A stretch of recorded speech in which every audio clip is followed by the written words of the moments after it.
Khorramshahr-4 is back in play. And this time, Iran is not just signaling, it's escalating. In what it calls Wave 68 of Operation Promise of the Truth 4, the IRGC claims it has unleashed heavy multi-warhead ballistic missiles targeting Israel while expanding the battlefield beyond Tel Aviv. Tehran is projecting one clear message. Despite weeks of US and Israeli strikes, its long-range strike capability is still alive and operational. Iran says its Khorramshahr-4 and Qadir missiles punched through advanced Israeli air defense systems, striking key targets in Haifa and Tel Aviv. These missiles are designed to carry heavy payloads and potentially multiple warheads, allowing them to overwhelm layered defense shields and hit both military and urban targets simultaneously. But the bigger escalation is not Israel, it's the United States. Iran claims its drone units have now targeted a wide range of US bases across the region, signaling a dangerous shift from proxy conflict to direct confrontation. In recent days, Iranian missiles and drones have already struck US-linked positions in the Gulf, including bases in the UAE and Bahrain. This comes as the war spirals into its third week, with Iran expanding its retaliation beyond borders, hitting energy infrastructure, threatening shipping routes, and widening the conflict zone across the Middle East. Regional strikes on oil and gas facilities and US assets have already triggered global energy fears and heightened military alert across Gulf states. And now, the most explosive warning yet. Iran's military has openly threatened that tourist sites, parks, and leisure destinations worldwide may no longer be safe for its enemies. It's a chilling signal that the war may no longer remain confined to battlefields, but could spill into global civilian spaces. Tehran is no longer just fighting back. It's warning the world. The battlefield could be everywhere. Iran's Islamic Revolutionary Guard Corps has launched what it calls the 67th wave of Operation Promise True 4, unleashing a barrage of ballistic missiles and drones across the region.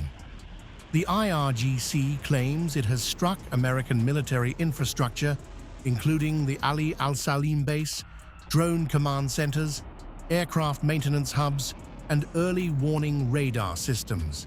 It says Israeli satellite and defense sites across the occupied territories were also targeted, signaling a widening scope of strikes beyond symbolic retaliation.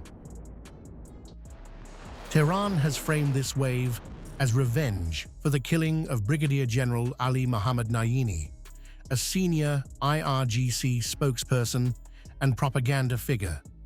In an official statement, the Guards praised Nayini's decades-long role in shaping wartime messaging and vowed that his martyrdom would be answered with force. The operation, launched during the final days of Ramadan, was accompanied by religious messaging and coded as "O Master of the Time, help me," underscoring the ideological tone behind the escalation. In a sharp and highly provocative warning, the IRGC declared that the fate of Saddam awaits Trump and Netanyahu, invoking the downfall and execution of Iraq's former ruler. The message signals a shift from battlefield targeting to direct political threats, as Iran positions the conflict as a broader confrontation against US and Israeli leadership. The language marks one of the most aggressive public escalations in recent weeks. Meanwhile, on the Lebanon front, Hezbollah has released footage showing attacks on Israeli armored vehicles and Merkava tanks near Taibe, with visuals of burning vehicles and troops retreating. The developments point to a coordinated multi-front pressure strategy, with Iran driving long-range strikes while its regional allies engage Israeli forces on the ground. The risk of a wider regional conflict is now sharply rising as tensions spill across borders. In what it calls Wave 66 of Operation Promised Truth 4, the Islamic Revolutionary Guard Corps confirms the use of multi-warhead ballistic missiles and heavy strike systems targeting Israel and US-linked assets across the region.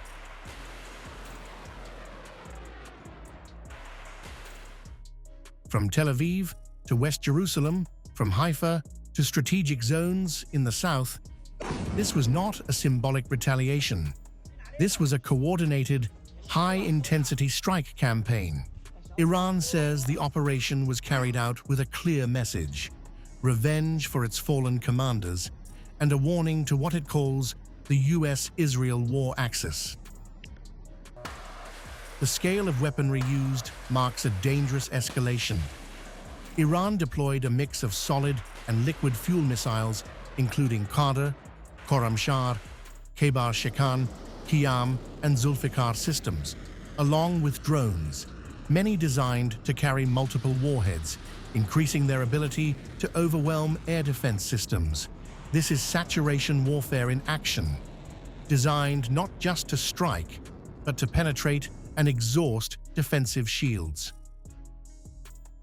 The global alarm bells are now ringing.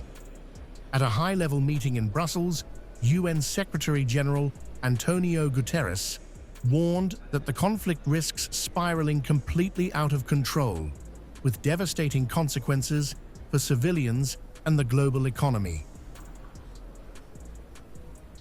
First, to the United States and to Israel.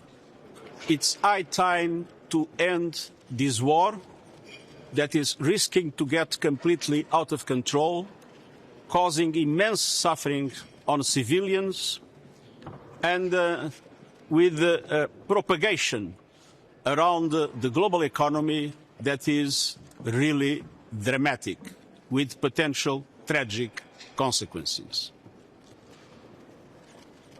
especially for the least developed countries. Second message to Iran: stop attacking your neighbors.